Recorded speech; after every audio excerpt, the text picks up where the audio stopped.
Hello दोस्तों, स्वागत है आप सभी का आपके अपने YouTube channel MR world point पे। आज आपके लिए अग्निवीर जीडी परीक्षा के लिए प्रैक्टिस सेट नंबर 8 लेके आए हैं। इससे पहले के 7 प्रैक्टिस सेट चैनल में डाले जा चुके हैं। तो चलिए बिना किसी देरी के शुरू करते हैं आज का प्रैक्टिस सेट नंबर 8। तो देखिए पहला क्वेश्चन, भारत में रुपए का सिक्का किसने प्रारंभ किया? तो इसका सही आंसर हो जाएगा शेरशाह सूरी। ठीक है, शेरशाह सूरी के बारे में कुछ महत्वपूर्ण फैक्ट है वो आपको मैं नोट कर देता हूँ। तो देखिए यहाँ अलग से नोट कर देता हूँ, आप नोट कर लेना ये सारे फैक्ट। कौन कौन से फैक्ट है देखिए, शेरशाह सूरी के बारे में आप नोट कर लीजिए। शेरशाह सूरी, ठीक है, जो क्वेश्चन पूछे जाते हैं वो क्वेश्चन एक साथ नोट कर लीजिए। इसका मूल नाम क्या था, यानी इसका ओरिजिनल नाम क्या था? इसका ओरिजिनल नाम था आपका फरीद खान। ठीक है, मूल नाम था इसका फरीद खान। और इसने क्या किया था? इसने चौसा का युद्ध लड़ा था। चौसा का युद्ध किसके साथ लड़ा था? ये आपका 1539 में हुमायूं के साथ लड़ा था। इसमें क्या किया था? इसने हुमायूं को हरा दिया था। उसके बाद 1540 में फिर इसने बिलग्राम या कन्नौज का युद्ध लड़ा था। इसको बोलते हैं बिलग्राम या कन्नौज। ठीक है, कन्नौज का युद्ध लड़ा था जिसमें हुमायूं को इसने फिर से हरा दिया था। उसके अलावा इसने क्या किया था? इसने जीटी रोड बनवाया था। जीटी रोड, इसको ग्रैंड ट्रंक रोड बोलते हैं, ग्रैंड ट्रंक रोड बोलते हैं। ये इसने बनवाया था। ये रोड कहाँ से कहाँ तक था? तो ये कलकत्ता से पेशावर तक था। पेशावर यानी कि पाकिस्तान, पाकिस्तान तक था ये। इसके अलावा इसका मकबरा पूछा था। मकबरा इसका कहाँ पर है? तो इसका मकबरा सासाराम में है। सासाराम जो कहाँ पड़ता है? बिहार में पड़ता है। इसके अलावा इसने 2 सिक्के चलवाए थे। तो कौन कौन से सिक्के चलवाए थे? इसने एक सिक्का चलवाया था चांदी का और एक तांबे का चलवाया था।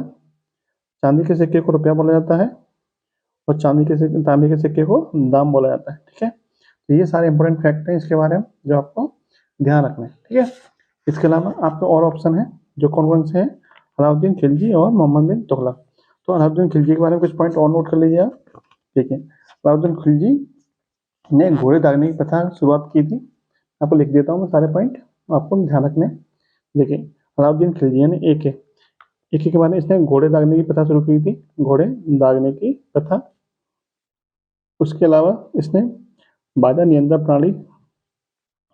नियंत्रण प्रणाली की शुरुआत किसने की थी? तो ये अलाउद्दीन खिलजी ने ही की थी। इसके अलावा इसने एक अलाई दरवाजा बनवाया था। अलाई दरवाजा जो कहाँ पर है? जो आपका कुतुब मीनार जो कि दिल्ली में है उसके बराबर में स्थित है। ठीक है, ये कहाँ पर है? दिल्ली में। उसके अलावा इसने क्या किया था? तो इसने एक क्या कहते हैं, इसने एक दीवान ए रियासत विभाग की स्थापना की थी। ठीक है, ये सब पॉइंट किसके बारे में है? तो अलाउद्दीन खिलजी के बारे में। इसके अलावा आपको मोहम्मद बिन तुगलक के बारे में कुछ पॉइंट बता देता हूँ जो कि आपके क्वेश्चन पूछे जाते हैं। तो मोहम्मद बिन तुगलक कौन था? तो मोहम्मद बिन तुगलक दिल्ली सल्तनत का एमबीटी, उसको शॉर्ट में बोलते हैं एमबीटी। ठीक है, ये दिल्ली सल्तनत का सबसे पढ़ा लिखा, दिल्ली सल्तनत का सबसे पढ़ा लिखा, ठीक है, पढ़ा लिखा क्या था? पढ़ा लिखा सुल्तान था। लेकिन पढ़ा लिखा होने के साथ साथ ये सबसे बेवकूफ बेवकूफ क्या बोलते हैं इसको? बेवकूफ राजा भी इसको बोला जाता है। क्यों बोला जाता है? क्योंकि इसने कुछ ऐसे निर्णय लिए थे जो कि बहुत ज्यादा मतलब बेवकूफी भरे थे, इसलिए इसको बेवकूफ राजा भी कहा जाता है। ठीक है, इसके बाद इसके बारे में एक क्वेश्चन और पूछा जाता है कि इसके दरबार में एक विदेशी यात्री आया था, इसका नाम था इब्न बतूता। ठीक है, तो ये पूछा जाता है कि ये किसके दरबार में आया था? तो ये मोहम्मद बिन तुगलक के दरबार में आया था।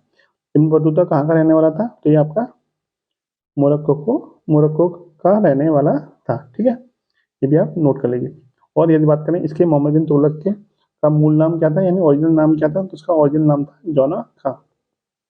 जौना खां। फिर बात करें साथ में अकबर के बारे में, क्योंकि अकबर भी ऑप्शन में दे रखा है, तो बात करें अकबर के बारे में, तो अकबर के बारे में कुछ पॉइंट नोट कर लीजिए। जैसे कि इसने 1576 में क्या किया था? हल्दी घाटी का युद्ध लड़ा था। किसके साथ लड़ा था? तो महाराणा प्रताप के बारे में, महाराणा प्रताप के साथ लड़ा था। इसके बाद दूसरा पॉइंट, इसने 1582 में क्या किया था? एक नया धर्म चालू किया था जिसका नाम, जिसे क्या कहते हैं? दीन ए इलाही। दीन ए इलाही नाम से जो धर्म चला था। इस धर्म को अपनाने वाला पहला हिंदू व्यक्ति कौन था? पहला हिंदू व्यक्ति था बीरबल। ठीक है, इस बीरबल की बात करें, बीरबल, ठीक है, इस बीरबल की बात करें, बीरबल का असली नाम क्या था? तो बीरबल का असली नाम था महेश दास। महेश दा। ठीक है, ये सारे पॉइंट है, ये आपको ध्यान रखना है। अगला क्वेश्चन देखते हैं। अगला क्वेश्चन यह है, आर्यभट्ट भारत के प्रसिद्ध थे, क्या थे? कवि थे, गणितज्ञ थे, वैद्य थे या फिर खगोलविद थे? तो आर्यभट्ट भारत के कौन थे? प्रसिद्ध गणितज्ञ थे। देखिए यहाँ पे जगह कम होने की वजह से क्या करता हूँ मैं, नए पेज पे आपको सारे पॉइंट नोट करा देता हूँ। ठीक है, क्योंकि जगह कम है और पॉइंट ज़्यादा है, इस वजह से आपको नए पेज का इस्तेमाल किया जाता है। तो आपको कोई दिक्कत नहीं होगी इसमें। तो इसके बारे में, आर्यभट्ट के बारे में कोई 2-3 पॉइंट हैं, तो वो भी आप नोट कर लीजिए। जैसे कि आर्यभट्ट क्या थे? प्रसिद्ध गणितज्ञ थे। दूसरा, इनकी पुस्तक का नाम क्या है? तो सूर्य सिद्धांत। ठीक है, सूर्य सिद्धांत इनकी पुस्तक का नाम है। और शून्य जो दिया था वो किसने दिया था? वो आर्यभट्ट ने ही दिया था। ठीक है, शून्य किसने दिया था? तो आर्यभट्ट ने ही दिया था। अगला क्वेश्चन देखते हैं, अंतर्राष्ट्रीय तिथि रेखा कहाँ से गुजरती है? तो अंतर्राष्ट्रीय तिथि रेखा किसे कहते हैं? पहले ये देख लीजिए कि 180 देशांतर, 180 देशांतर को हम क्या कहते हैं? अंतर्राष्ट्रीय तिथि रेखा कहते हैं। और ये कहाँ से होकर गुजरती है? तो ये आपका प्रशांत महासागर से गुजरती है। प्रशांत महासागर जो क्या है? जो सबसे बड़ा महासागर है, सबसे बड़ा महासागर है। ठीक है, इसके अलावा यदि बात करें 0 डिग्री ग्रीनविच की, इसको बोलते हैं अंतर्राष्ट्रीय समय रेखा या फिर मानक समय रेखा। ठीक है, मानक समय रेखा। 0 डिग्री देशांतर किसको दर्शाती है? समय को। और 180 डिग्री देशांतर किसको दर्शाती है? तिथि रेखा को। ठीक है, और ये ग्रीनविच जो लाइन है, 0 डिग्री ग्रीनविच लाइन है, ये कहाँ से होकर गुजरती है? तो ये आपकी लंदन से होकर निकलती है। ठीक है, इसके अलावा ये बात करें भारत के संदर्भ में, तो भारत की जो मानक समय रेखा है, भारत की जो मानक समय रेखा है वो कितनी है? वो आपकी 82.5 डिग्री पूर्वी देशांतर है। ठीक है, पूर्वी देशांतर है। इसके अलावा यदि आपसे पूछा जाए कि जो भारत का समय है वो अंतर्राष्ट्रीय मानक समय रेखा की तुलना में कितना समय आगे है, तो 5.5 घंटे आपका आगे है। ठीक है, 5.5 घंटे क्या है? आगे है। ये भी आप ध्यान रखिएगा। अगला क्वेश्चन देखते हैं, नीति आयोग के प्रथम उपाध्यक्ष कौन थे? नीति आयोग के पहले उपाध्यक्ष कौन थे? तो वो थे आपके अरविंद पनगड़िया। ठीक है, ये आपके कौन थे? पहले उपाध्यक्ष थे। यदि बात करते हैं पहले अध्यक्ष कौन थे, तो पहले अध्यक्ष थे आपके नरेंद्र मोदी। ठीक है, नरेंद्र मोदी पहले अध्यक्ष थे। यदि बात करें कि नीति आयोग की स्थापना कब हुई थी, तो नीति आयोग की स्थापना जो हुई थी वो हुई थी आपकी 1 जनवरी 2015 को। या वर्तमान के संदर्भ में बात करें तो वर्तमान में इसके अध्यक्ष कौन है? तो वर्तमान में इसके अध्यक्ष कौन है? नरेंद्र मोदी है। और बात करें इसके उपाध्यक्ष की, तो उपाध्यक्ष कौन है? उपाध्यक्ष हैं इसके सुमन बेरी। और इसके सीईओ कौन है? वर्तमान में इसके सीईओ हैं DVR सुब्रमण्यम। ठीक है, DVR सुब्रमण्यम। ये मैंने आपको पहले भी लिखाया हुआ है, फिर भी आपको लिखा देता हूँ जिससे कि आपको बार बार याद होता रहे, कोई दिक्कत नहीं आएगी। ठीक है, नेक्स्ट क्वेश्चन देखिए, जीएसटी का विस्तारित रूप क्या है? जीएसटी की फुल फॉर्म क्या है आपको बतानी है। जीएसटी फुल फॉर्म क्या होती है? गुड्स एवं service tax. Goods and service tax या फिर क्या होती है जीएसटी की फुल फॉर्म।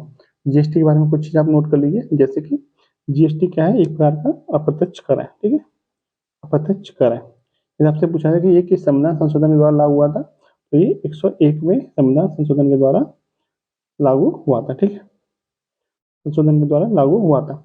यदि आपसे पूछा जाए कि जीएसटी काउंसिल यानी जीएसटी परिषद संविधान के किस अनुच्छेद में है, तो ये आपकी 279A में है। और आपसे क्वेश्चन ये पूछा जाता है कि जीएसटी परिषद का अध्यक्ष कौन होता है? जीएसटी परिषद का जो अध्यक्ष होता है वो भारत का वित्त मंत्री होता है, वित्त मंत्री होता है। ठीक है, ये सब ध्यान रखिएगा। आगे क्वेश्चन देखते हैं। अगला क्वेश्चन क्या है, वर्ष 2026 में एशियाई खेल कहाँ पर आयोजित किए जाएंगे? तो एशियाई खेल कहाँ आयोजित किए जाएंगे? तो ये आपके नगोया एक प्रांत है किसका? जापान का, वहाँ पे आयोजित किए जाएंगे। ठीक है, यदि आपसे पूछा था 2022 में, यानी 4 साल पहले, हर साल 4 साल पहले आयोजित किए जाते हैं, तो 2022 में कहाँ आयोजित किए गए थे? तो ये आपके चीन में आयोजित किए गए थे। कहाँ? 2022 में चीन में, चीन के हांगझाऊ प्रांत में आयोजित किए गए थे। ठीक है, तो ये आपको ध्यान रखना है। यदि बात करें ओलंपिक के बारे में, क्योंकि ओलंपिक भी आपका होने वाला है, ओलंपिक के बारे में, तो ओलंपिक 2024 ये कहाँ पर हुआ? तो ये आपका पेरिस में होगा। पेरिस मतलब फ्रांस में होगा। ठीक है, तो इससे पहले 2020 में कहाँ हुआ था? 2020 में होना था, लेकिन कोरोना के चक्कर में 2021 में हुआ था। लेकिन 2020 में पूछा जाए तो कहाँ हुआ था? ये आपका जापान यानी कि टोक्यो में हुआ था। ठीक है, टोक्यो यानी कि जापान में हुआ था, ये आप ध्यान रखिएगा। जापान के बारे में सारी डिटेल मैंने आपको इससे पिछले वीडियो में बता रखी है कि इसकी मुद्दा क्या है, इसकी राजधानी क्या है, इसकी संसद का नाम क्या है, इसकी राजधानी किस द्वीप पर स्थित है। ये सारी सारी जितनी भी बातें थी, इंपोर्टेंट फैक्ट थे सारे के सारे, इससे पहले वाली जो भी प्रैक्टिस सेट है उनमें बताया हुआ है। ठीक है, नेक्स्ट क्वेश्चन देखिए, किस भारतीय को साहित्य का नोबेल पुरस्कार मिला है? तो साहित्य का नोबेल पुरस्कार किस भारतीय को मिला है? तो रविन्द्रनाथ टैगोर को मिला है। कब मिला था इन्हें? 1913 में मिला था। किसके लिए मिला था? तो इनकी एक पुस्तक थी, उसका नाम था गीतांजलि। ठीक है, गीतांजलि एक पुस्तक थी, उसके लिए मिला था साहित्य का नोबेल पुरस्कार। और ये पहले ऐसे व्यक्ति थे, एशिया के भी थे और भारत के भी पहले ऐसे व्यक्ति थे जिनको साहित्य का नोबेल पुरस्कार मिला था, जो कि एशिया के रहने वाले थे। ठीक है, यानी एशिया के पहले व्यक्ति थे जिनको साहित्य का नोबेल पुरस्कार मिला था। किस पुस्तक के लिए मिला था? तो गीतांजलि पुस्तक के लिए मिला था। फिर बात करें मदर टेरेसा की, तो इन्हें 1979 में शांति का नोबेल पुरस्कार मिला था, और ये भारत की पहली महिला थी जिन्हें शांति का नोबेल पुरस्कार या फिर कोई भी नोबेल पुरस्कार मिला था। ठीक है, ये भी ध्यान रखिएगा। फिर बात करें सुभाष चंद्र बोस की, तो सुभाष चंद्र बोस के बारे में कुछ इंपोर्टेंट फैक्ट है जिनको मैं अलग से करके आपको बताता हूँ। देखिए देखिए, इन्होंने कुछ नारे दिए थे। जो नारे कौन कौन से हैं आपने सुना भी होगा। जय हिंद, जय हिंद नारा किसने दिया था? तो इन्होंने दिया था। दिल्ली चलो का नारा भी किसने दिया था? दिल्ली चलो का नारा भी इन्होंने दिया था। इसके अलावा तुम मुझे खून दो, तुम मुझे खून दो, मैं तुम्हें आज़ादी दूंगा, ये किसने दिया था? ये भी इन्होंने ही दिया था। ठीक, नारा आपको पता ही होगा। इसके अलावा इन्होंने क्या किया था? इन्होंने आज़ाद हिंद फौज का गठन किया था। ठीक है, इन्होंने स्थापना नहीं की थी, इन्होंने क्या किया था? गठन किया था। स्थापना किसने की थी? तो मोहन सिंह ने की थी इसकी स्थापना। ठीक है, इन्होंने स्थापना किसकी की थी? इन्होंने स्थापना की थी फॉरवर्ड ब्लॉक की। फॉरवर्ड ब्लॉक की इन्होंने स्थापना की थी। ठीक है, कब की थी? 1939 में की थी। इसके अलावा इनका जन्म कब मनाया जाता है? 23 जनवरी को मनाया जाता है। अब 23 जनवरी को इनके जन्म दिवस के रूप किस रूप में मनाया जाता है? तो पराक्रम दिवस के रूप में मनाया जाता है। पराक्रम दिवस के रूप में मनाया जाता है। इसके अलावा देखिए, इसके अलावा इन्होंने एक क्या किया था? इन्होंने महात्मा गांधी को किस नाम से पुकारा था? महात्मा गांधी को इन्होंने राष्ट्रपिता के नाम से पुकारा था। राष्ट्रपिता, यानी महात्मा गांधी को राष्ट्रपिता कहने वाले पहले व्यक्ति कौन थे? तो वो आपके सुभाष चंद्र बोस थे। ठीक है, इसके अलावा इन्होंने एक कांग्रेस के अधिवेशन की अध्यक्षता की थी। कांग्रेस के अधिवेशन की अध्यक्षता की थी। उस अधिवेशन का नाम क्या है? तो उस अधिवेशन का नाम है आपका हरिपुरा अधिवेशन। अधिवेशन की अध्यक्षता की थी, वो कौन सा था? हरिपुरा अधिवेशन। हरिपुरा कहाँ पड़ता है? तो गुजरात में पड़ता है। ठीक है, कब की थी? 1938 में की थी। तो ये सारे पॉइंट थे सुभाष चंद्र बोस के बारे में। तो ध्यान रखिएगा ये सारे पॉइंट, कोई ना कोई क्वेश्चन आपको घुमा फिरा के पूछता रहता है, तो नोट करके रख लीजिए। देखते हैं अगला क्वेश्चन। आपसे पूछा है कि उत्पाद शुल्क का तात्पर्य क्या है? उत्पाद शुल्क क्या होता है? देखिए, उत्पाद शुल्क का मतलब उत्पाद ही क्वेश्चन में रखा है, यानी जो उत्पाद पर लगने वाला शुल्क है वो आपका क्या कहलाता है? उत्पाद शुल्क ही कहलाता है। यानी कि माल के उत्पादन पर लगने वाला जो कर होता है वो क्या कहलाता है? उत्पाद शुल्क कहलाता है। यदि आपसे पूछा है कि ये किस प्रकार का कर है, तो ये आपका एक अप्रत्यक्ष कर है। ठीक है, इनडायरेक्ट टैक्स है। ठीक है, ये ध्यान रखिएगा। नेक्स्ट देखिए, पिनाका क्या है? पिनाका क्या है? देखिए, पिनाका एक डीआरडीओ यानी कि भारत की जो क्या है, defence research and development organisation है, उसके द्वारा विकसित एक मल्टीपर्पज रॉकेट प्रणाली है। यानी इसके द्वारा क्या होता है? एक साथ कई रॉकेट छोड़े जा सकते हैं। ये पूरा पूरा एक सिस्टम है। उस सिस्टम के द्वारा क्या होता है? ये एक साथ कई सारे रॉकेट छोड़े जा सकते हैं, और ये डीआरडीओ के द्वारा क्या हुई है? विकसित हुई है। डीआरडीओ क्या है? ये भारत की defence research and development organisation है। डीआरडीओ की, यदि डीआरडीओ के बारे में बात करें तो इसकी स्थापना कब हुई थी? तो 1 जनवरी 1958 को हुई थी। इसका हेडक्वार्टर यानी कि मुख्यालय कहाँ है? तो न्यू दिल्ली में है। इसके अलावा यदि आपसे पूछा इसके वर्तमान में हेड कौन है, तो ये आपको कमेंट बॉक्स में बताना है इसके हेड कौन है। ठीक है, क्योंकि कुछ चीज़ें आपको भी पता होनी चाहिए। इसके हेड कौन है ये आपको कमेंट बॉक्स में बताना है। ठीक है, नेक्स्ट क्वेश्चन देखते हैं। विश्व का सबसे बड़ा देश कौन सा है? तो विश्व का सबसे बड़ा देश कौन सा है? तो सबको पता है कि विश्व का सबसे बड़ा देश कौन सा है? रूस है। इस बात करें कि भारत के संदर्भ में, तो भारत जनसंख्या के मामले में सबसे नंबर 1 पे है। ठीक है, यानी सबसे ज़्यादा जनसंख्या किसकी है अभी वर्तमान में? वो भारत की है। सेकंड नंबर पर कौन पहुंच गया है? तो चीन पहुंच गया है। यदि बात करें इसकी चीन की राजधानी की, तो चीन की राजधानी क्या है? बीजिंग। ठीक है, और बात करें रूस की राजधानी की, इसकी राजधानी क्या है? मॉस्को। और कनाडा की राजधानी क्या है? इसकी राजधानी है ओटावा। ओटावा। देखिए, क्षेत्रफल की दृष्टि सबसे बड़ा देश कौन सा है? रूस। जनसंख्या की दृष्टि सबसे बड़ा देश कौन सा है? भारत। यदि बात करें तटीय सीमा रेखा की दृष्टि से, यानी किस देश की तटीय सीमा रेखा सबसे ज्यादा किसकी है? तो आपकी कनाडा की। ठीक है, ये भी आप ध्यान रखिएगा। अगला क्वेश्चन देखिए, न्यू फाउंडलैंड की खोज किसने की थी? यानी एक द्वीप है, इस द्वीप की खोज किसने की थी? तो जॉन कैविट ने की थी। ये द्वीप कहाँ पर है? ये आपका कनाडा का एक प्रांत है। ठीक है, कनाडा का पूर्वी प्रांत है। ठीक है, कनाडा के पास स्थित है, तो ये कनाडा का पूर्वी प्रांत है। और इसकी खोज किसने की थी? तो जॉन कैविट ने की थी। ठीक है, अगला क्वेश्चन है, किसकी अनुशंसा पर भारतीय संविधान के मूल कर्तव्यों को जोड़ा गया था? तो ये जो भारतीय संविधान में मूल कर्तव्य जोड़े गए थे वो किसी सिफारिश पर जोड़े गए थे? तो वो आपके सरदार स्वर्ण सिंह सिफारिश पर, सरदार स्वर्ण सिंह समिति की सिफारिश पर जोड़े गए थे। कब जोड़े गए थे? तो देखिए, सरदार स्वर्ण सिंह समिति ने सिफारिश की थी, ये आपका 42वां संविधान संशोधन था। 42वें संविधान संशोधन 1976 के द्वारा ये आपके संविधान में 10 मौलिक कर्तव्य जोड़े गए थे। 10 मौलिक कर्तव्य जोड़े गए थे। ठीक है, किस भाग में जोड़े गए थे? ये भाग था आपका भाग 4, 4A या फिर 4 का। ठीक है, इसको 4 का भी बोल सकते हैं। ठीक है, 4 का, एक ही बात दोनों। तो देखिए, भाग 4 का में जोड़े गए थे। तो कितने, कौन संविधान संशोधन था ये? 42वां संविधान संशोधन 1976 के द्वारा 10 मौलिक कर्तव्य जोड़े गए थे। क्वेश्चन आपसे ये भी पूछा था कि जब संविधान लागू हुआ था, यानी 1950 में, 1950 को संविधान में कितने मौलिक कर्तव्य थे? तो जब संविधान लागू हुआ था उस समय मौलिक कर्तव्य एक भी नहीं था, यानी कि कितने थे? 0 थे। वर्तमान में कितने हैं? 11। अब 11 कैसे हो गए? 10 तो आपके 1976 में जोड़े गए थे, और जो 11वें मौलिक कर्तव्य है वो आपका 86वां संविधान संशोधन 2002 के द्वारा जोड़ा गया था। ठीक है, 11वां जोड़ा गया था। वर्तमान में कितने हैं? वर्तमान में यहाँ पे 11 मौलिक कर्तव्य। इस भाग में भाग 4 काम है। ठीक है, यदि अनुच्छेद की बात करें तो कौन सा अनुच्छेद है? ये आपका 51A अनुच्छेद है। ठीक है, आर्टिकल भी नोट कर लीजिए। आर्टिकल कौन सा है? तो आर्टिकल है आपका 51A।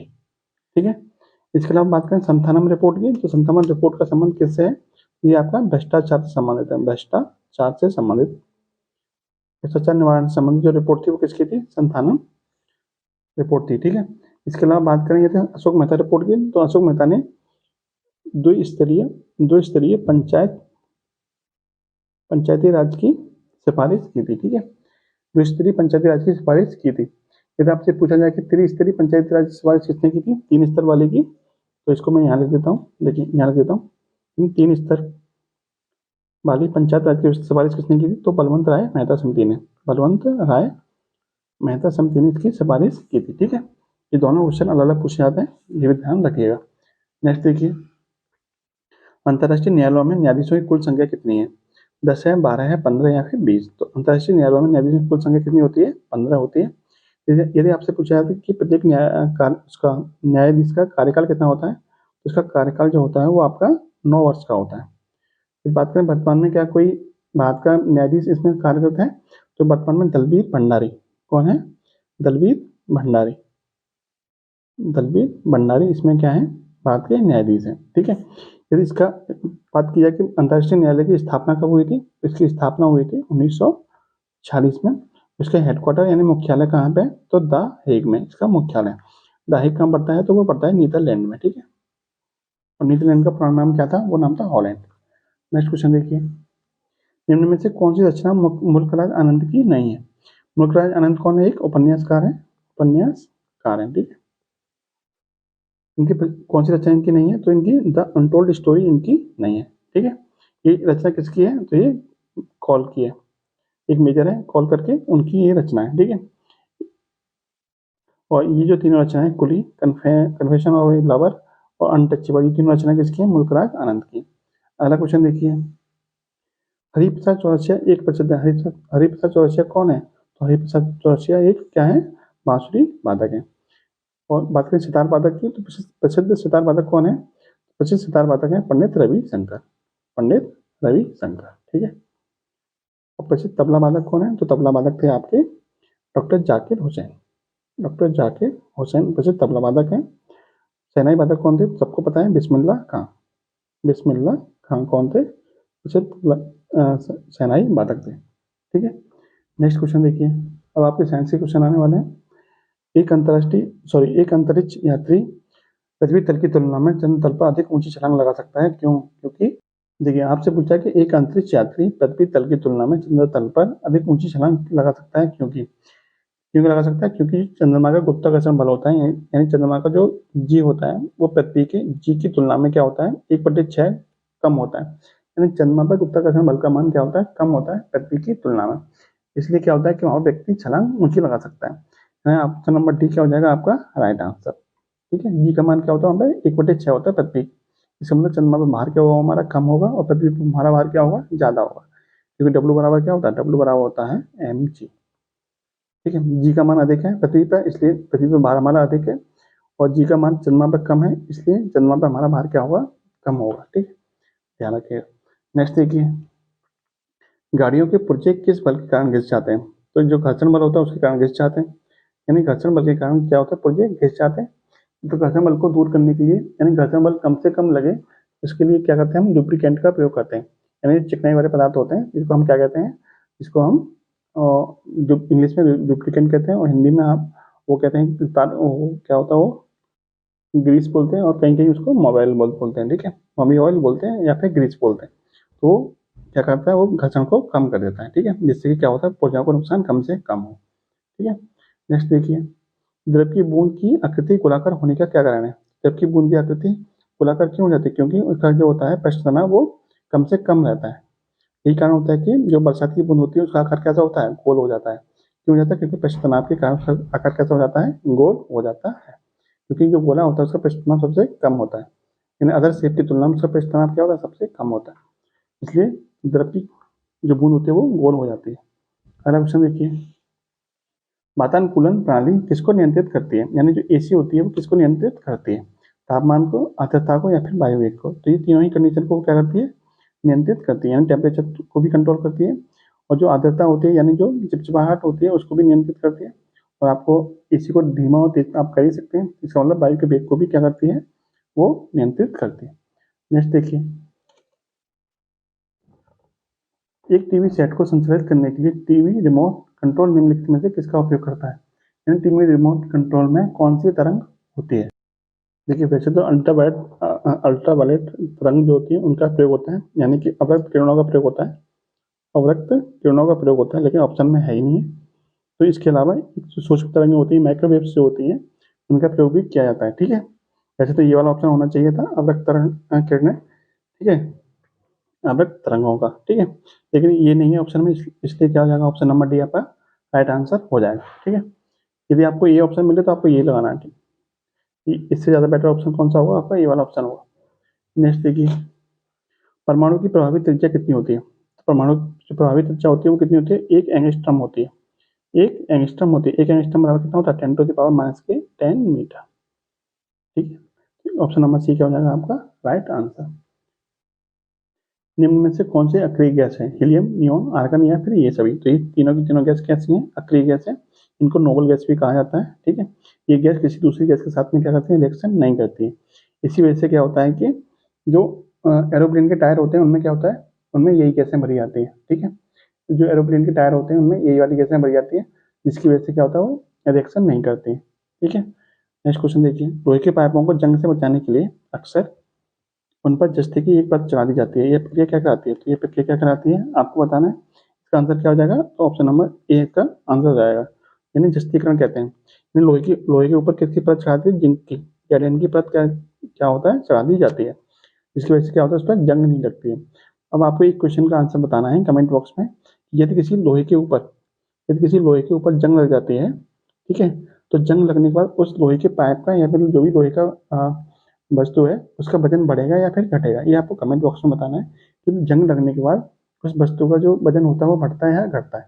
ये क्वेश्चन आपका पूछा हुआ है, तो आपको इसका आंसर कमेंट बॉक्स में बताना है कि जंग लगने के बाद में जो लोहे की वस्तु है उसका आकार बढ़ेगा या फिर घटेगा। ठीक है, नेक्स्ट क्वेश्चन देखते हैं, मिल्क ऑफ मैग्नीशिया का रासायनिक सूत्र क्या है?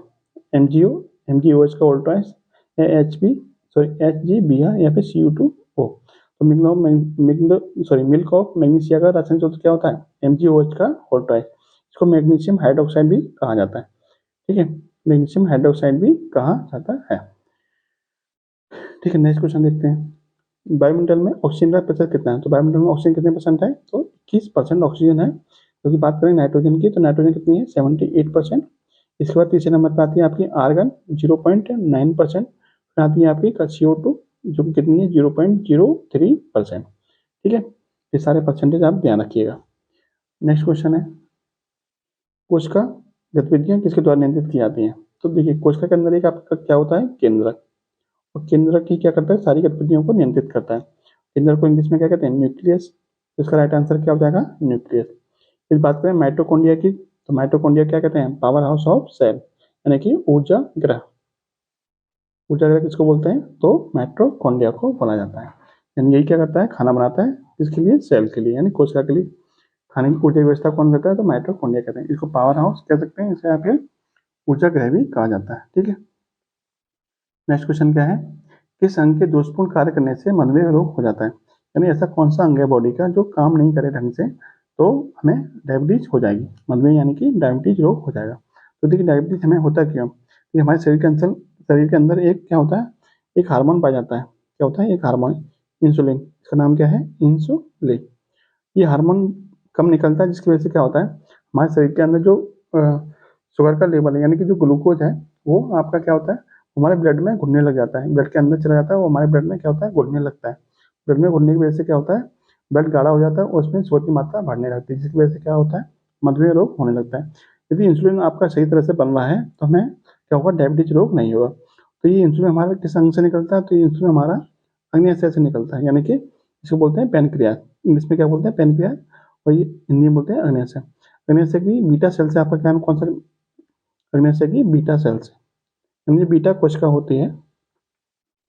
अग्न्याशय में 3 कोशिका होती हैं, अल्फा, बीटा और गामा। उसकी जो बीटा कोशिका होती है, उसकी बीटा कोशिका से इंसुलिन नामक हार्मोन निकलता है, जो क्या करता है? जो आपके ग्लूकोज के स्तर को नियंत्रित करता है। यदि ये हार्मोन नहीं निकलेगा तो आपका क्या होगा? ग्लूकोज का स्तर बढ़ता जाएगा, जो आपके ब्लड में घुसेगा। ब्लड में घुलने से क्या होगा? आपको बीपी की प्रॉब्लम होगी और साथ में मधुमेह की प्रॉब्लम भी होने लगेगी। ठीक है, इसलिए आपको इंसुलिन का निकलना बहुत जरूरी है। जिन लोगों का अग्न्याशय ढंग से काम नहीं करता, उनको क्या करते हैं? इंसुलिन का बाहर से इंजेक्शन देना पड़ता है, तब जाकर उनकी डायबिटीज क्या होती है? कंट्रोल होती है। नेक्स्ट क्वेश्चन देखिए, प्रकाश संश्लेषण में किसका ऑक्सीजन होता है? प्रकाश संश्लेषण में किसका ऑक्सीजन होता है? तो जल का ऑक्सीकरण होता है। और अपचयन किसका होता है? तो अपचयन होता है कार्बन डाइऑक्साइड का। ठीक है, प्रकाश संश्लेषण किसकी उपस्थिति में होता है? तो सूर्य के प्रकाश की उपस्थिति में होता है। और प्रकाश संश्लेषण के उपरांत कौन सी गैस अवमुक्त होती है? तो आपकी ऑक्सीजन अवमुक्त होती है, यानी O2 आपकी क्या होती है? अवमुक्त होती है। ठीक है, ये आप ध्यान रखिएगा। नेक्स्ट क्वेश्चन देखिए, मनुष्य निम्न में से किस अंग के बिना भी कार्य कर सकता है? यानी बॉडी का ऐसा कौन सा अंग है जिसके बिना हम हमारा शरीर आराम से काम कर सकता है? तो वो कौन सा अंग है? वो टॉन्सिल होते हैं। ठीक है, जो आपके गले के पास में पाए जाते हैं, ये आप ध्यान रखिए। नेक्स्ट देखिए, प्याज निम्नलिखित में से किसका परिवर्तित रूप है? यानी प्याज किससे बनता है? प्याज बनता है आपका तने से। यानी तने का परिवर्तित रूप क्या है? तो वो आपका प्याज है। ठीक है, इस तरह के क्वेश्चन आपको और पूछ जाते हैं, तो मैं बता देता हूँ। देखिए, जिस फल का आकार इस तरह से होगा, जिस फल का आकार किस तरह से होगा? यानी शंकु के आकार का होगा, वो किसका रूप होगा? वो आपका जड़ का रूप होगा। और जिस फल का आकार, मतलब जिस सब्जी का आकार किसका होगा? टेढ़ा मेढ़ा इस तरह से मतलब होगा, तो वो किसका रूप होगा? वो आपका तने का रूप होगा। जैसे आपसे पूछा जाता है कि मूली क्या है? जड़ है या फिर तना है? तो मूली का आकार कैसा होता है? ये वाला। तो ये क्या हो जाएगी? आपकी जड़ हो जाएगी। मूली हो जाएगा, गाजर हो जाएगा, शकरकंद हो जाएगा। शकरकंद ये किसका रूप हो जाएगा? आपका जड़ का रूप हो जाएगा। आपसे ये भी पूछा जाता है कि जो आपकी हल्दी होती है, हल्दी, अदरक, आलू, ये किसके रूप होते हैं? तो यहाँ पे किसके रूप होते हैं? तने के, क्योंकि ये टेढ़े मेढ़े होते हैं, तो ये किसका रूप हो जाएगा? तने का। तो ये आप ध्यान रखिएगा। ठीक है, नेक्स्ट क्वेश्चन देखते हैं। अब आपके रीजनिंग क्वेश्चन शुरू होंगे। देखिए, यदि सुल्तान एक खिलाड़ी है तब सुल्तान अवश्य ही बलवान है, यानी कि बलवान व्यक्ति क्या हो जाएगा? खिलाड़ी हो जाएगा। तो आपको बताना इनमें से कौन सा तर्क निकलता है? केवल बलवान पुरुष ही खिलाड़ी है, ये आपका क्या निकल जाएगा? तर्क एकदम सही निकलेगा। ठीक है, 32वां क्वेश्चन देखिए, नीचे दी गई एक श्रृंखला है, तो श्रृंखला में बताना आपको नेक्स्ट क्वेश्चन क्या होगा, यानी नेक्स्ट आपका क्वेश्चन मार्क के स्थान पर क्या आएगा। सीरीज दे रखी है आपको 0, 1, 5, 14, 30 एंड 55। तो देखिए इस सीरीज में इसने क्या किया है? 0 से 1 कैसे बनाए? एक जोड़ के। एक 5 कैसे बनाए? 4 जोड़ के। 5 से 14 कैसे बनाए? 9 जोड़ के। ठीक है, यानी एक को हम लिख सकते हैं 1 का वर्ग, एक को लिख सकते हैं हम 1 का वर्ग, 4 को लिख सकते हैं 2 का वर्ग, और 9 को लिख सकते हैं 3 का वर्ग। यानी हर हर संख्या यहाँ पे कितना आ रहा है? कितना जुड़ रहा है? यहाँ पे 16, और यहाँ जुड़ रहा है आपका 25। तो आगे कितना जुड़ेगा? तो देखिए 1 का वर्ग, 2 का वर्ग, 3 का वर्ग, ये कितना है? 4 का वर्ग, और ये कितना है? 5 का वर्ग। तो आगे कितना जुड़ेगा? 6 का वर्ग, और 6 का वर्ग कितना होता है? 36। यानी आगे कितना जुड़ेगा? आपका 26 जुड़ेगा। जब हम 55 में 36 जोड़ देंगे तो कितना हो जाएगा हमारा? 91। इसका मतलब क्वेश्चन मार्क के स्थान पर कितना आ जाएगा? 91। ऑप्शन नंबर डी क्या आ जाएगा? Right answer. नेक्स्ट दिए विकल्पों में से भिन्न शब्द को चुनिए। पेड़, तना, फल और पत्ता। तो इसमें भिन्न कौन सा हो जाएगा? देखिए ये तीनों पार्ट क्या हैं, एक पेड़ के हिस्से होते हैं, यानी पेड़ का हिस्सा होता है जड़, तना, पत्ती, फल और फूल, 5 हिस्से होते हैं। इनमें से 3 हिस्से आपके ये दे रखे हैं, तो ये पेड़ क्या हो जाएगा आपका? अलग हो जाएगा।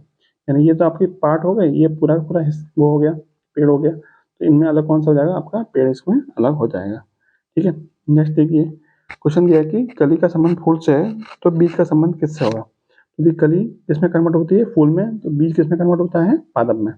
ऑप्शन नंबर सी क्या हो जाएगा आपका राइट आंसर। अगला क्वेश्चन देखिए, टीना पूर्व की ओर 45 किलोमीटर गाड़ी चलाती है। मान लेते हैं कि ये आपकी दिशाएं हैं, ये नॉर्थ है, ये आपकी साउथ है, ये ईस्ट है और आपकी वेस्ट है। ठीक है, ये सारी दिशाएं दे रखी हैं। आपसे बोला है कि जो टीना है वो 45 किलोमीटर गाड़ी चलाती है किसकी तरफ? पूर्व की ओर। मान लेते हैं टीना इस दिशा में चलती है 45 किलोमीटर, ठीक है, फिर दाएं मुड़कर 65 किलोमीटर चलती है, फिर दाएं मुड़ जाएगी इस दिशा में 65 किलोमीटर चलेगी, यहाँ चलिए आपकी 45 किलोमीटर, फिर बाईं ओर मुड़कर, फिर बाईं ओर मुड़ेगी, किधर चलेगी? इधर चलेगी, क्योंकि इसका बायां किधर होगा? इधर। हमारा बायां इधर है, लेकिन जब इधर को मुड़ करके चल रही होगी तो इसका बायां किधर होगा? इधर होगा। तो बाईं ओर मुड़ के कितना चलती है? 33 किलोमीटर चलती है। ठीक है, और आपसे पूछा है कि वो किस दिशा में मुंह, किस दिशा की ओर है, यानी उसका मुंह किस दिशा की ओर? तो ये दिशा हमारी कौन सी है? ये दिशा हमारी कौन सी है? आपकी पूरब। उसका मुंह किस दिशा की ओर हो गया? पूरब दिशा की ओर हो गया, यानी ऑप्शन नंबर ए क्या हो जाएगा आपका राइट आंसर। अगला क्वेश्चन देखिए, क्वेश्चन दिया है सबसे छोटी भाज्य संख्या या फिर यौगिक संख्या क्या होती है? कौन सी है? तो भाज्य संख्या क्या बोलते हैं? Composite number. तो भाज्य संख्या होती क्या है? यानी ऐसी संख्या जिसके क्या हो? कम से कम 3 गुणनखंड हो, 3 गुणनखंड हो, या 3 फैक्टर हो, कम से कम 3 फैक्टर हो, तो वो संख्या हमारी क्या कहलाएगी? भाज्य संख्या कहलाएगी। या फिर इसको हम ऐसे भी कर सकते हैं कि ऐसी यदि कोई संख्या जिसके गुणनखंड एक और स्वयं के अतिरिक्त, यानी एक हो और स्वयं हो, एक और स्वयं के अतिरिक्त अन्य कोई एक फैक्टर है, तो वो संख्या हमारी क्या कहलाएगी? भाज्य संख्या कहलाएगी। इनमें ऐसा ऑप्शन कौन सा है? एक ही ऑप्शन है 4, जो क्या है हमारी भाज्य संख्या। और यदि हम 4 के फैक्टर की बात करें तो 4 के फैक्टर कौन कौन से हो जाएंगे? एक तो 1 से कटेगी, 2 से कटेगी ये, और 4 से कटेगी, यानी कितने फैक्टर हो गए? 1, 2 और 4, यानी 3 फैक्टर हो गए आपके। मैंने आपसे बोला कम से कम कितने फैक्टर होने चाहिए? 3। यदि बात करें 3 की, तो इसकी ये 1 और 3 होगा, इसके 1 और 2 होगा, इसका तो खाली 1 ही होगा। तो ये क्या होगा आपका? भाज्य संख्या कौन सी हो जाएगी? ऑप्शन नंबर 4 आपका भाज्य संख्या हो जाएगा। इस क्वेश्चन का देखिए, ये क्वेश्चन, इस तरह क्वेश्चन और इस तरह क्वेश्चन, यानी 37 और 38 दोनों तरह क्वेश्चन मैंने आपको पिछले प्रैक्टिस सेट में कराए हुए हैं 2-3 बार। तो इन दोनों क्वेश्चन का आंसर क्या करना है आपको? कमेंट बॉक्स में इसका आंसर बताना है, इसका राइट आंसर क्या हो जाएगा। ठीक है, यानी 37 और 38 क्वेश्चन का आपको कमेंट बॉक्स में आंसर बताना है, इसका राइट आंसर क्या हुआ। नेक्स्ट क्वेश्चन देखते हैं। क्वेश्चन पूछा है कि 12 भुजाओं वाले बहुभुज में कितने विकर्ण खींचे जा सकते हैं? तो देखिए विकर्णों की संख्या बराबर क्या होता है? विकर्णों की संख्या बराबर होता है n-3/2। n क्या है? भुजाओं की संख्या। ठीक है, n क्या है? भुजाओं की संख्या। तो देखिए भुजाएं कितनी दे रखी हैं? 12। तो फॉर्मूला रख देते हैं हम, n बराबर 12, 12 गुणा 12 माइनस के 3 बटे में 2, तो ये हो जाएगा आपका 12 गुणा 9 बटे में 2, 12 गुणा 9 बटे में 2, 2 से कटेगा आपका 6 बार, 6 इंटू 9 कितना होता है? 54, यानी 54। आपका राइट आंसर कितना हो जाएगा? Option number A 54। नेक्स्ट देखिए, एक आयत का क्षेत्रफल दे रखा है 396 वर्ग मीटर, की चौड़ाई दे रखी है 18, तो इसकी परिमिति बताइए। तो देखिए परिमिति का फॉर्मूला क्या होता है? यानी परिमिति मतलब आपका होता है कि परिमाप बोलते हैं इसको, क्या बोलते हैं? परिमाप। ठीक है, तो परिमाप का फॉर्मूला क्या होता है? 2 गुणा लंबाई प्लस चौड़ाई, यानी l प्लस बी। हमारे पास चौड़ाई तो दे रखी है, लंबाई दे नहीं रखी, तो लंबाई हम निकाल लेंगे। लंबाई कैसे निकालते हैं?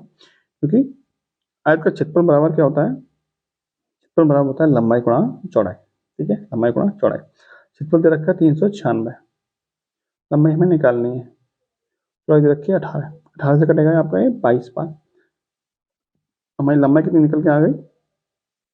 22। अब लंबाई हमारे पास 22 है और चौड़ाई हमारे पास 18 है, इस फॉर्मूले में रख देते हैं। तो 2 गुणा लंबाई कितनी है हमारी? 22, और चौड़ाई कितनी है? 18। 22 और 18 40, 40 दूनी 80, यानी कितना आ जाएगा हमारा परिमाप? 80 मीटर। ठीक है, नेक्स्ट क्वेश्चन देखिए, यदि साइन थीटा बराबर कॉस थीटा है तो थीटा का मान कितना होगा? देखिए या तो आप ऑप्शन को उठाया कर लीजिए, नहीं तो आपको पता होना चाहिए कि साइन थीटा और कॉस थीटा की वैल्यू कब बराबर होती है। तो थीटा बराबर कितना होता है? 45 होता है, तब दोनों की वैल्यू क्या होती है? सेम होती है। कितनी कितनी होती है? साइन 45 वैल्यू 1/√2 होती है, और कॉस 45 की वैल्यू भी कितनी होती है? 1/√2 ही होती है। यानी दोनों ही 45 पे क्या होते हैं, बराबर बराबर होते हैं। इसका राइट आंसर हो जाएगा ऑप्शन नंबर ए। नेक्स्ट देखिए ये बोडमस नियम पर आधारित सिंप्लीफिकेशन चैप्टर का क्वेश्चन दिया हुआ है, इसको सॉल्व करते हैं। इसको सॉल्व कैसे करते हैं, देखो इसका सॉल्व करने का नियम क्या होता है कि सबसे पहले आप डिवाइड को सॉल्व करोगे, फिर मल्टीप्लाई, डिवाइड फिर मल्टीप्लाई फिर जोड़ और फिर माइनस, यानी इस क्रम में इसको सॉल्व किया जाता है। यानी पहले आप भाग दोगे, फिर गुणा करोगे, फिर आप जोड़ोगे, फिर आपको घटाना होगा। सबसे पहले भाग देते हैं, तो देखिए 4 में 4 का भाग करेंगे कितना आ जाएगा, यहाँ पे 1 आ जाएगा, किसका, माइनस का, ठीक है। उसका नंबर किसका आएगा, गुणा का, 12 अट्ठे 96, यहाँ मिल जाएगा आपको 96, 96 माइनस के 1, 96 माइनस के 1 कितना हो जाएगा आपका 95। तो आपका राइट आंसर कितना हो जाएगा 95, ऑप्शन नंबर डी आपका राइट हो जाएगा। नेक्स्ट देखिए ये आपका एक द्विघात समीकरण दे रखा है, इसके मूल क्या है, अल्फा और बीटा है। तो अल्फा प्लस बीटा बताना है, इन दोनों मूलों का जोड़ बताना है। तो देखिए इस समीकरण की तुलना हम करते हैं एक स्टैंडर्ड समीकरण से। वो समीकरण क्या होता है, ए एक्स स्क्वायर प्लस के बी एक्स प्लस के सी बराबर 0। यदि हम इससे तुलना करें तो यहाँ पे ए की वैल्यू कितनी मिल जाएगी हमको 2, बी की वैल्यू कितनी है 9 और सी की वैल्यू कितनी है 7। जब ये समीकरण दे रखा है तो इस समीकरण के मूलों का जोड़ कितना होता है, इस समीकरण के मूलों का जोड़, जो भी इसके मूल होते हैं उसका जोड़ बराबर होता है, मूलों का जोड़ बराबर होता है माइनस के बी अपॉन ए, ठीक है, माइनस के बी अपॉन ए। अब मूलों के जोड़ का फॉर्मूला क्या निकल के आएगा, माइनस के बी अपॉन ए। अब इसकी तुलना हम इससे करेंगे तो यहाँ पर बी की वैल्यू कितनी है 9 है, कितनी है 9, तो माइनस के 9 हो जाएगा क्योंकि माइनस आपका बाहर लगा हुआ है, और ए की वैल्यू कितनी है तो 2 है, तो मूलों का जोड़ कितना हो गया, यानी अल्फा प्लस बीटा। इस समीकरण मूल कितने हैं, अल्फा और बीटा, तो अल्फा प्लस बीटा कितना हो जाएगा माइनस के 9/2, ठीक है, 9/2। ऑप्शन नंबर सी क्या हो जाएगा आपका राइट आंसर। माइनस के बी अपॉन ए फॉर्मूला होता है, इसकी तुलना करने पे यदि ये समीकरण दे रखा है इसमें बी हो जाएगा 9 और ए हो जाएगा 2, तो माइनस के बी अपॉन ए यानी कि 9/2। अगला क्वेश्चन देखिए 3600 का 200% बराबर है क्वेश्चन मार्क का 1800, तो एक्स की वैल्यू बताइए, यानी क्वेश्चन मार्क की वैल्यू बताइए क्या आ गई।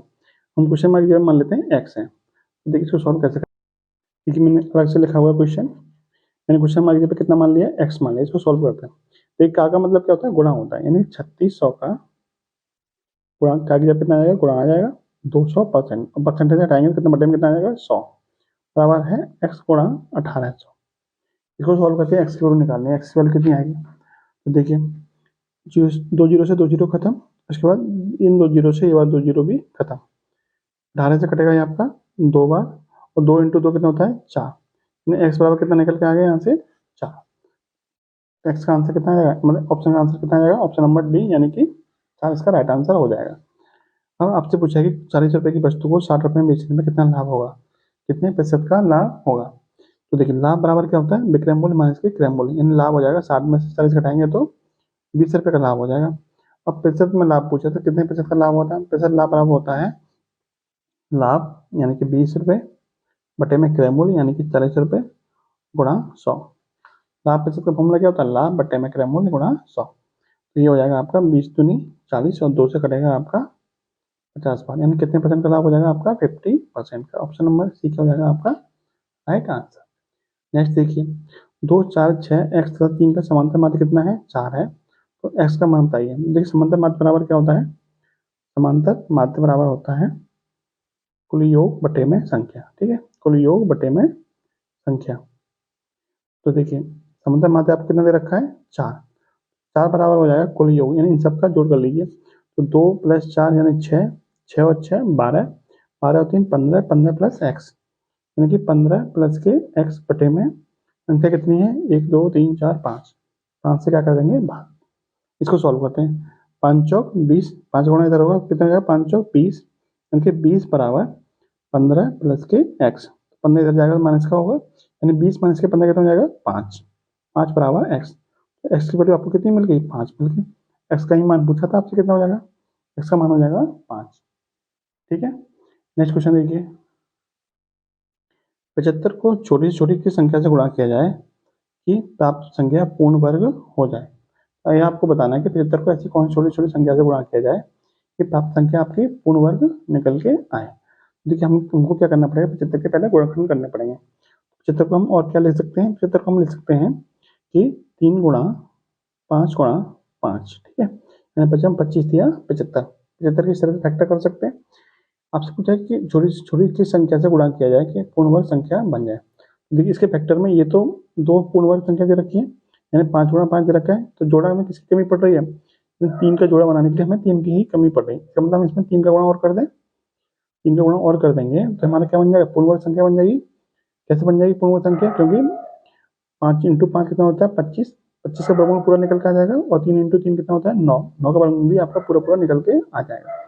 इसका मतलब हमें कितने गुणा करना पड़ेगा? इसमें 3 का गुणा करना पड़ेगा, जिससे क्या होगी? हमारी संख्या पूरी पूरी पूर्ण वर्ग में चेंज हो जाएगी। इसका मतलब हमारा ऑप्शन नंबर सी क्या हो जाएगा आपका राइट आंसर। ठीक है, वैसे भी आप ऑप्शन सादा को सॉल्व कर सकते हैं।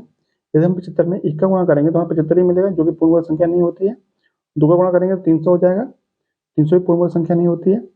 3 का गुणा करेंगे तो हमारा कितना हो जाएगा? 225, और 225 किसका पूर्ण वर्ग होता है? तो 15 का पूर्ण वर्ग होता है। यदि हम 4 का गुणा करेंगे तो 75 दूनी 150 दूनी 300, तो 75 दूनी यहाँ पर 150 आएगा, और 150 किसी का पूर्ण वर्ग नहीं होता, और 75 इंटू 4 कितना होता है? 300। 300 भी किसी का पूर्ण वर्ग नहीं होता है। ठीक है, यहाँ पर थोड़ा ध्यान रखिए, मैंने 300 बोल दिया, जब कितना होता है? 150 होता है।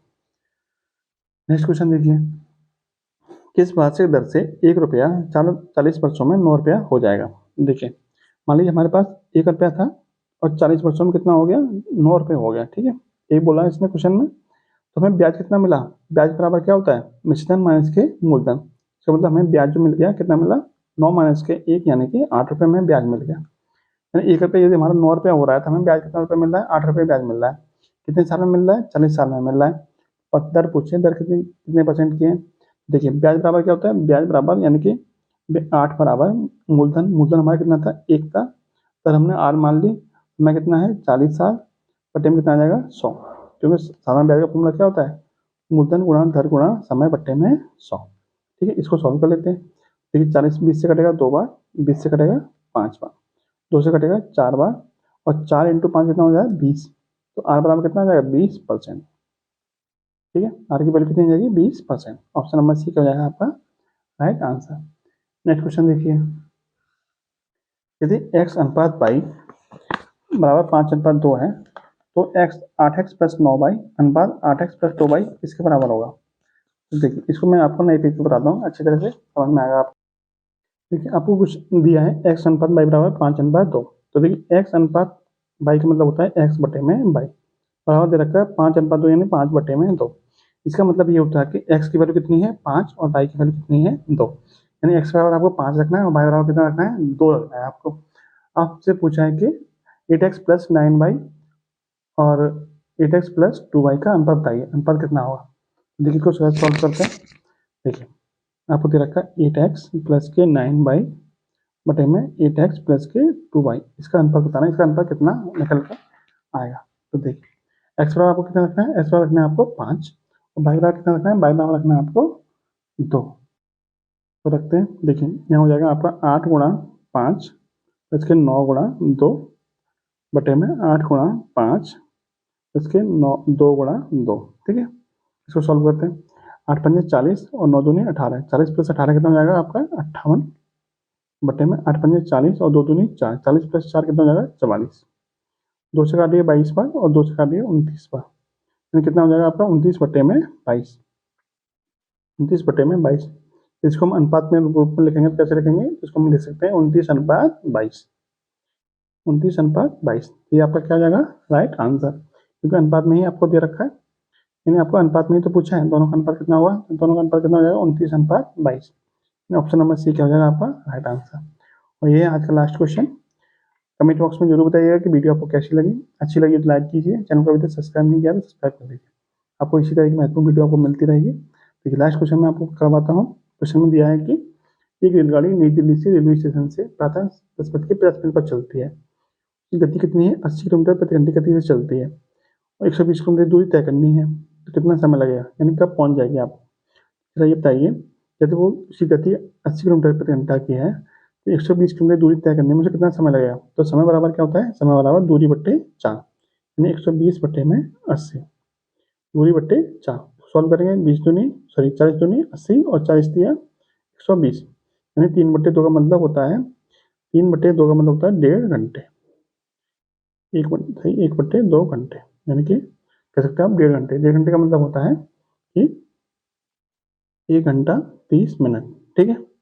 अब इतना समय लग जाएगा उसको पहुंचने में, यानी कितने बजे चल रही थी वो 10:50 पर चली थी, तो 1 घंटा 30 मिनट का समय लगा, तो कितने बजे पहुंचेगी? तो क्या करेंगे, इसमें हम जोड़ देंगे, यानी 10:50 में जब 1 घंटा 30 मिनट जोड़ेंगे तो देखिए 10:50 में 1 घंटा जोड़ेंगे तो 11:50 हो जाएगा, और 30 मिनट और जोड़ देंगे तो कितना हो जाएगा 12:20। तो मतलब कितने बजे पहुंच जाएगी वो? 12:20 पर आपकी पहुंच जाएगी। ये थी आज की वीडियो, कैसी लगी कमेंट बॉक्स में जरूर बताइएगा। जय हिंद, जय भारत।